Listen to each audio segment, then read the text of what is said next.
सहभागी आहे महापौर म्हणून आणि पुढच्या वाटचालीसाठी खूप खूप शुभेच्छा देते. खरं म्हटलं तर आज काळाची ही गरज आहे आणि त्यामुळे जळगाव शहर महापालिका आणि Jalgaon district medicine dealers association आणि नेहमी ह्या उपक्रमामध्ये साथ देणारे माझे शहर माझी जबाबदारी यांची टीम आणि समोरील सर्व नागरिकांना खरंच एक म्हणजे कौतुक करावंसं वाटतं की फक्त महापालिका आणि प्रशासन म्हणून ही जबाबदारी आता समजली जात नाही आहे. त्यामध्ये तुमच्यासारखे नागरिकसुद्धा सहभाग घेत आहेत आणि मला असं वाटतं प्रशासन आणि महापौर नगरसेवक म्हणून ही जबाबदारी आमची नसून आपली सर्वांची ही जबाबदारी आहे. आणि खरंच मला असं वाटतं की आता आपलं जळगाव कचरामुक्त किंवा इंदोरच्या रँकिंगमध्ये नक्की येऊ शकेल, कारण की आपण सर्वांनी आपली जबाबदारी स्वीकारलेली आहे. आणि जसं माझी शहर माझी जबाबदारी हे नेहमी एक शुक्रवारी वॉक करत असतं आणि खूप जळगावातले जे कचरा स्पॉट त्यांनी आयडेंटिफाय केलेले आहे आणि ते आता बंद केलेले आहे. खरं म्हटलं तर आता ही जे आपण पर्यावरण संरक्षण हे सर्वांनी केलं पाहिजे. तिच्यामध्ये वेगवेगळे फॅक्टर्स इन्व्हॉल्व आहेत की ज्यामुळे आपण पर्यावरणाला इजा पोहोचवतो. त्यामध्ये लॅक ऑफ नॉलेज आहे आपल्याला. त्यामुळे सर्वांना आपल्याला एकत्र यावं लागणार आहे.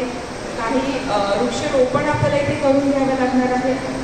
मला माहिती आहे सर्व जळगावकर माझ्यासोबत ह्या वृक्षरोपणमध्ये असतातच नेहमी, पण आपण दरवर्षी तुम्ही बघितलं असेल तर आपण फक्त वृक्षरोपण हे पावसाळा आला की सर्वांना एक एनर्जी येते आणि पावसाळा आला की सगळे वृक्ष लावून घेतात, पण त्याच्यानंतर त्याचं काय होतं त्याच्याकडे आपण लक्ष देतो का? मला असं वाटतं वृक्ष लावणे हे महत्त्वाचं नाही आहे, पण वृक्षांचं संगोपन करणं हे महत्त्वाचं आहे. त्यामुळे आपण सर्वांनी आज एक निश्चय करूया की फक्त वृक्षरोपण न करता त्याचं संगोपन आपण केलं पाहिजे आणि जास्तीत जास्त वृक्ष लावून ह्या वर्षी पुढच्या वर्षी आपल्याला कसं येत्या काही वर्षामध्ये जळगावचं टेम्परेचर कसं कमी करता येईल. मला वाटतं की आपण हा एकच मार्ग आहे आपल्याकडे, बाकी दुसरा आपण टेम्परेचर कमी करण्यासाठी आपण काहीच करू शकत नाही.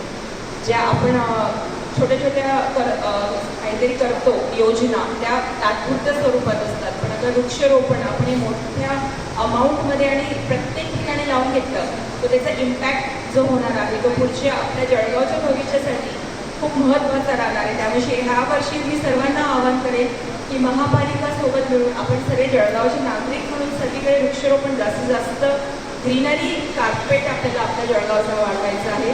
त्यामुळे येणाऱ्या ह्या पावसामध्ये मी म्हणते की सर्वांनी आपण वृक्षरोपण करून घेऊ आणि त्यासोबत जे पर्यावरणाचे आज एक छान कार्यशाळा इथे घेतली गेली आहे. मला वाटतं ते बघते इथे आपल्याला लागणार आहे.